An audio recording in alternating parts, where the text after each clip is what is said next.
So in the first video we did the whole spray hood, we developed it completely. What we can do is we can just like delete this and do the Bimini separately, and then all together we can process it and it outputs everything, or we can just choose it to leave it like this. Doesn't matter, you can do whatever you like, it will have the same result.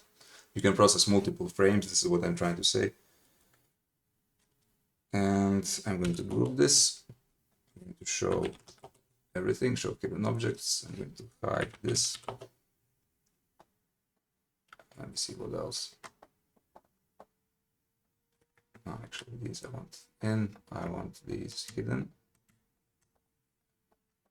All right, so for Bimini, first thing I want to do is I go to side view. I go to side view and I try to get a nice line from the side view. So you can do it by a straight line, but what I like to do is just do a curve. So I make an interpolated curve. A little bit like that.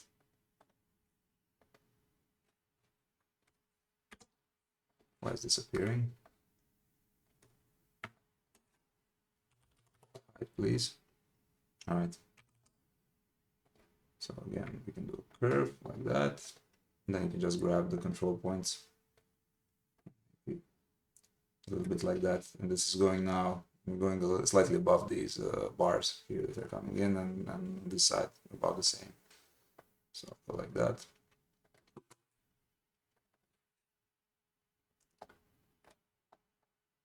And now we just extrude this sideways, and then we can split this with the extrusion.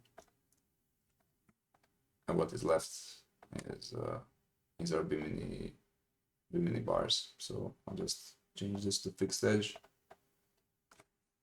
Delete this, we don't need it anymore. For later, I'll need positions of these, so I'll just put them right in now. If I go to detail layer and make a point in this location, this is where our straps are going to be. Oh, look at this. We don't want that.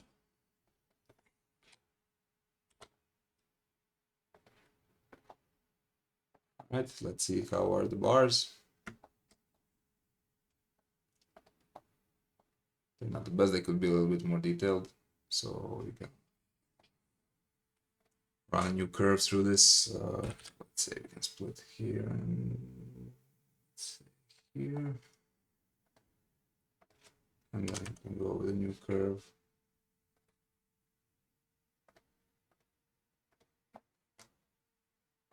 There's other ways how to do this, of course, but whatever you find whatever you find to your liking, you can do.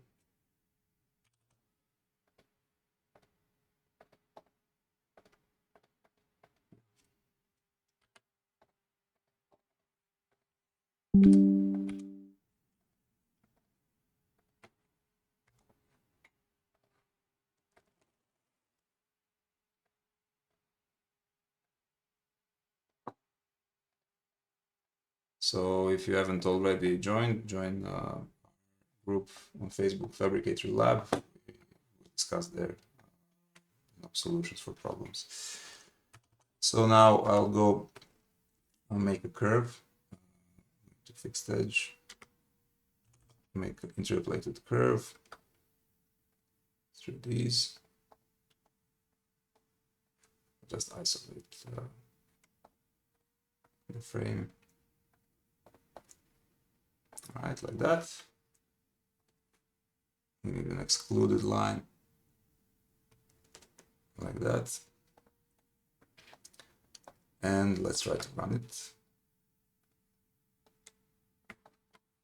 I'm still in production. Let me pause this. I'll go into a different mode. No need to go into production mode for trying out stuff. You can just go into medium or low. It will process much faster. So go like that.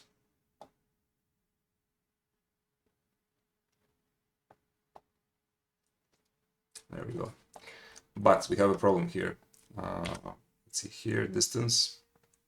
146, this is fine, but here is not. This is 180, and I have some umbrella which is 150 something small, and here we have 160 something, which is again too wide, so I'll need to cut this. So I'm gonna see here where I have more or less 150. This is fine, 140 on the ankle. So what I'll do here, I'll just do what's easiest. I'll take a cable, or seam better. Let me clear these results.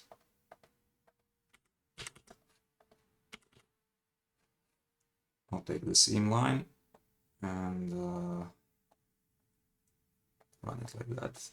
So we'll make a lengthwise seam here.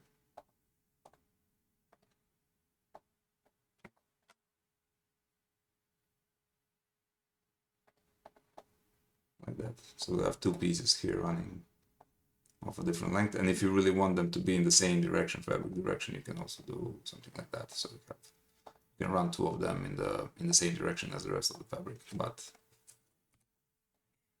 depending like how you do your finishing, how you do what is your policy in the company, you will choose to do it this way or some other way, but you can split this in many other ways as well. Like, for example, you can split it like that, let's say, and this completely removes, so you'll have these two triangles only and the full width here. It's up to you exactly how you're going to do it. We'll do it here like this, and maybe this one we can do I'll run the curve. We can use the same position. You can run a curve from here to there, but now the thing is, because this is much lower, there's no way Form Finder will find a correct. Okay, so we need to help it. We need to, because this one is allowing form finding. You can do something like this. You can just like lift it up a little bit. You can adjust eyeball, be close to the curvature, and it will be fine. Go maybe a little bit more back, just allow it for the pocket to have some more space, because the pocket is coming here, so you know, you can make it like that. And because this is one curve and there are only two curves in this loop, and it's very elongated, you need some assist lines here. So we'll put some assist lines here. Otherwise, it will just break the canvas. But this should work. This should be fine. So let's try it.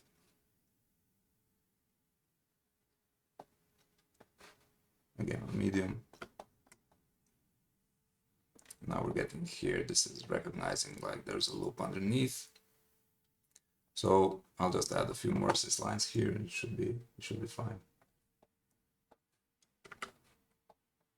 Whenever you do these cuts, like the code can behave in a weird way. So if you see that, just readjust and try again. This is Fabricate is all about iterating. Make a wireframe and then you add to it, remove from it, change stuff. When you're happy, when it's looking good, that's what you do. Good with this? Yeah, really happy. Maybe the width is not ideal. This one is a bit wider, this one is not, but if that bothers you, it's super easy. Actually, it's the other side because it's mirrored. If that bothers you, you can of course just a little bit adjust. And I know this will be fine, so we'll go into full production detail. And this is okay. This is a ballpark number, 0.975. You can experiment with lower numbers for Biminis and enclosures. But the more curvature you see, you will need to add seams in those. So let's now wait until this processes.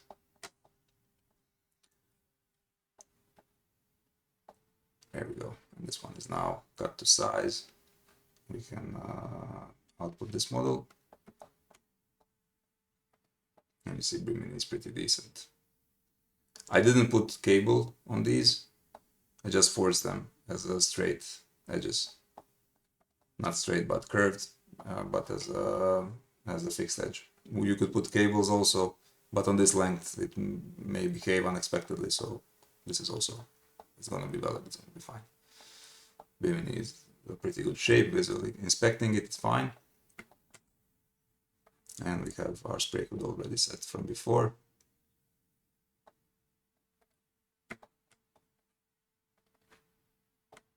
And there we go. This is the Bimini and Sprayhood. I placed them here in this upper quadrant. So what is this cross? What is it? This is a template that you get with your Fabricator. So if you go into your, if you're making a new file, you can choose from templates. Let me just open the templates folder. Here. When you go make a new file, these two are already there. They were inserted through the installation of Fabricate when you ran it for the first time. So you can choose one of these two. The cool thing about it is it has this, and this is like very simple workflow. So how it works is you make your model here. This is your raw output, and you can, if it's a much bigger project, you can just take these and scale it, to make more space. And then from here, the output of the 2D will go down there. And then we separate all the canvas pieces, mesh pieces, PVC pieces, glass pieces, whatever. And then the nesting pieces go here, and it's all nicely organized. So this is what I do. What else you have here? If you go to insert, you have all of these, all of these preset things. There's a few goodies here that you might use. If you have your own, you can use your own, but just nice to have. And other thing, you have text presets in large, medium, small, piece tags, mini tags, and yeah, those are also useful when you're writing out a map. All right, so we'll stop this video now, and in the next one we're doing the 2D part of this.